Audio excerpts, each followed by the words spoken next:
Okay, that's the first 5, second, third and fourth.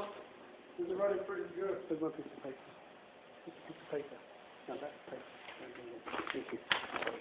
So, taking the win was Team IRD with 111 laps and 79 feet. Second was Calbfell, 111 and 12 feet. In third was Tim N, number 4, 109 and 70 feet. Puck Player, number 20, 108 and 23 feet. And then we just blew a fuse. 107 and 23, Buster Flar. Finally took out the fuse.